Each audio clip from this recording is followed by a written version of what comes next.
Hey. So most companies don't go into trouble of coming up with a contract each time they get into a transaction. In fact, what they do is they simply use standard terms, and then they seek to ensure that the other party complies with such terms. So in procurement, when you find yourself in that kind of a situation, in which case a company is trying to get you to accept their standard term contracts, then you need to seek the answers to the following questions. Question 1, is it a fixed price contract, or has price escalation clause been inserted into the contract? Question 2, supposing the suppliers deliver late, will the buyer be allowed to end the contract? Question 3, who pays the cost of carriage? Question 4, who bears the risk of accidental loss or damage in transit? 5, supposing the goods that are delivered are not as per the description, or they're not even as per the standard required, will the buyer be able to reject them and claim damages? So, obviously there are a lot of risks involved when it comes to contracting on standard terms that are either going to be given by the buyer or by the supplier. Now, let's talk about something else. Let's talk about battle of forms. So a typical procurement cycle goes something like this. The buyer sends an inquiry note or letter, which somehow may even contain their own terms. The seller or the supplier responds to this by sending a quotation, which will also contain the supplier's terms. Now, one of the parties may choose to accept the other party's terms, but let's say the buyer responds to this by placing a purchase order, and rather than accepting the supplier's terms, simply repeat their own terms. So what if the supplier decides not to accept the buyer's term, but instead deliver the goods, but with his or her own terms?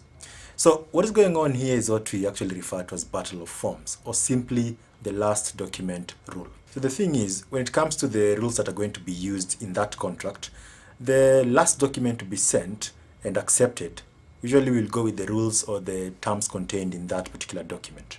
And so that becomes basically the reason why we say the last document win when it comes to battle of forms. Now, in order to prevent this back and forth thing, the procurement department may decide to take the following actions.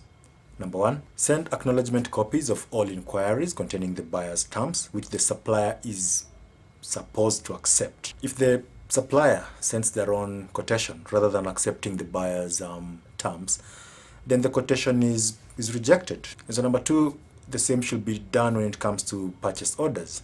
Third option, negotiate a contract with the suppliers and agree to specific terms and conditions rather than using standard terms. Number 4, now you have to check for any revised terms or conditions, because normally these are how we counter contracts. So rather than just accepting whatever has been presented, so the procurement department will go through any revised term and conditions and see if there was anything that was changed. Now, due to this back and forth thing, sometimes you end up having goods being delivered and yet there wasn't really a specific contract agreed to. So what will happen here is that the buyer will pay for those goods as per their value, not as per what the contract say, because we really don't have a contract technically.